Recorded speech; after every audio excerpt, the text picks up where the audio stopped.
Perkembangan peradaban Islam dan ilmu pengetahuan pada masa Daulah Abbasiyah. Baik, sebelum lanjut ke materinya, alangkah baiknya kita perkenalan terlebih dahulu. Yang pertama, perkenalkan, nama saya Aziz Rizal. Saya Asifah Sunnadi Putri. saya Rahma Fitriana.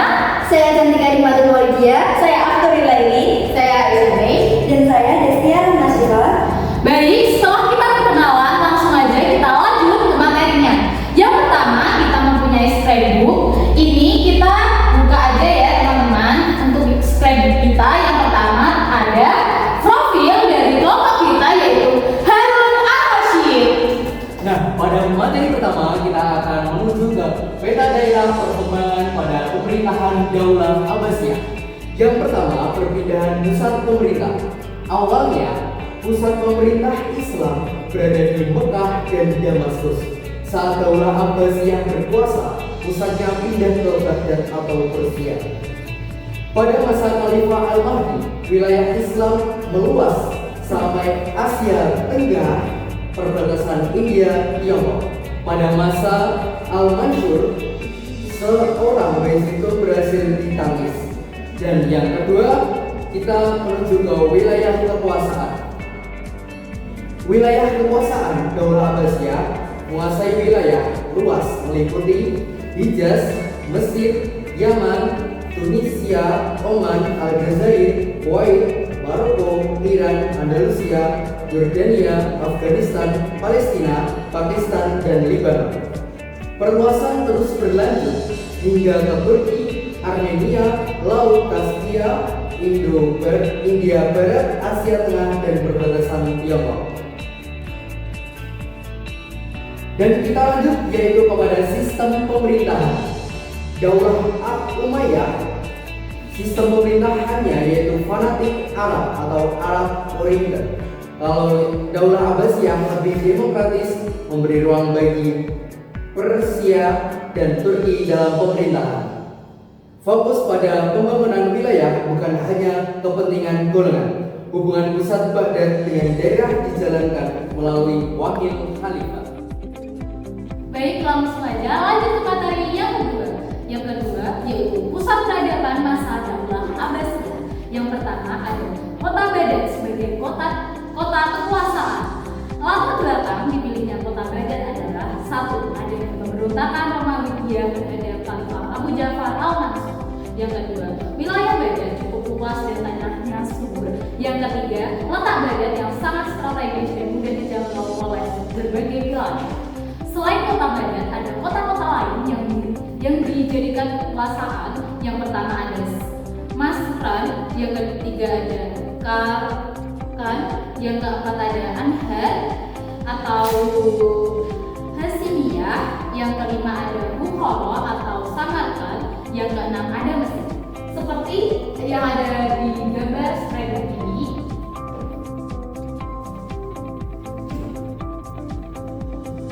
Baik, itulah materi yang kedua.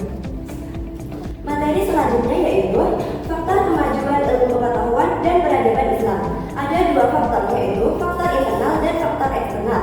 Faktor internalnya yaitu kebijakan pemerintah yang dapat memberikan motivasi kuat bagi para ilmuwan untuk melakukan eksperimen.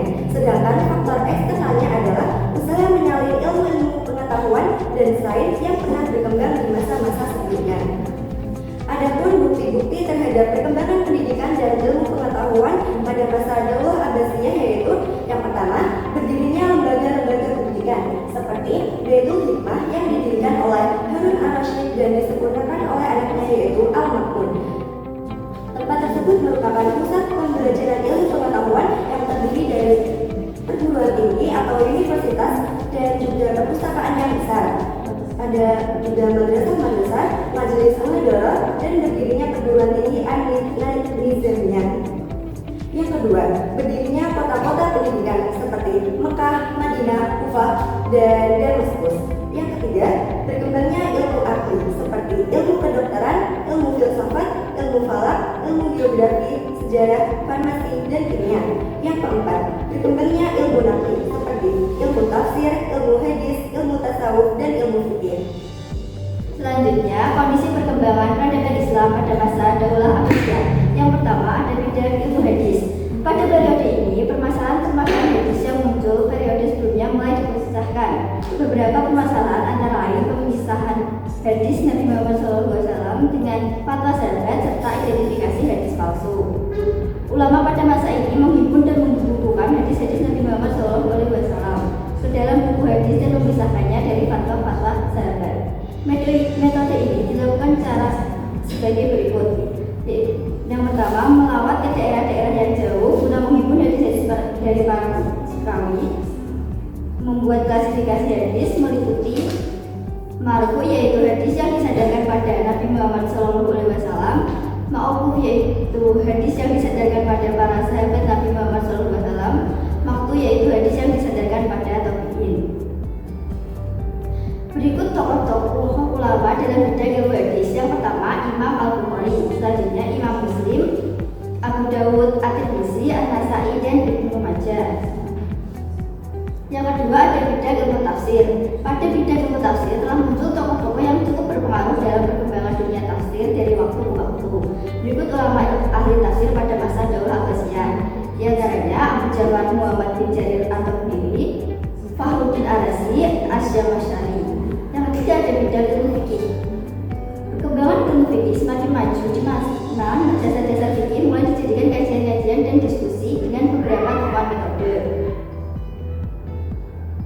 4 golongan dalam sejarah dicatat ada 4 golongan dengan sebutan 4 mazhab, yaitu Imam Abu Hanifah, Imam Malik, Imam Asy-Syafi'i, dan Imam Ahmad bin Hanbal. Selanjutnya ada bidang ilmu tasawuf. Perkembangan ilmu tasawuf pada masa Daulah Abbasiyah ditandai dengan peralihan dari tasawuf ke zuhud yang kemudian memunculkan 2 aliran, yaitu tasawuf yang bersifat akhlak dan tasawuf filsafat. Dengan berkembangnya ilmu filsafat, pemikiran di kalangan umat Islam berubah dengan pendekatan rasional yang ditandai dengan munculnya para filsafat, yaitu 1. Al-Kindi, 2. Ar-Razi, 3. Ibnu Sina, 4. Al-Ghazali, 5. Al-Farabi, dan 6. Ibnu Miskawai. Lalu 2. Perkembangan ilmu astronomi. Pada masa Daulah Abbasiyah, banyak ilmuwan Islam yang menekuni bidang astronomi. Nama-nama ilmuwan astronomi antara lain: 1. Muhammad Al-Fazari, 2. Al-Qusi, 3. Abu Mansur Al-Falaki, 4. Jabir Batani, 5.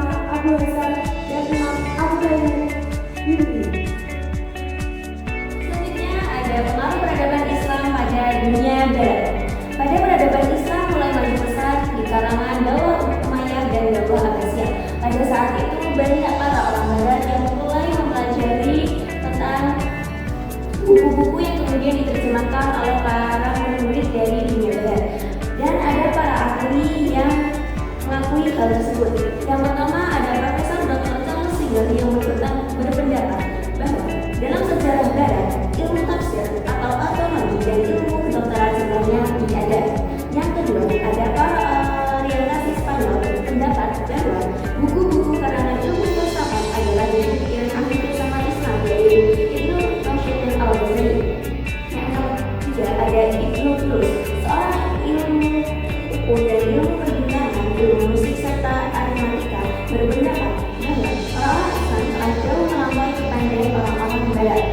Yang terakhir adalah identifikasi kebudayaan dan peradaban pada masa Daulah Abbasiyah. Pada masa Daulah Abbasiyah, kemajuan kebudayaan dan peradaban dicapai berkat kekuatan militer yang kuat dan jatuh, bukan untuk mendasarkan, melainkan demi menjaga keamanan dan melindungi masyarakat. Sistem militer yang terkokoh ini menciptakan stabilitas politik sehingga berdampak positif terhadap perkembangan ilmu pengetahuan, ekonomi, sosial, dan budaya. Lebih lanjut, sistem politik yang dijalankan Daulah Abbasiyah menekankan prinsip demokrasi atau musyawarah yang melibatkan seluruh jajaran pemerintahan dan rakyat sehingga keputusan yang diambil memuaskan semua pihak. Semua keberhasilan dan kejayaan yang berlangsung hingga 5 abad ini dianggap sebagai rahmat serta karunia Allah SWT yang diberikan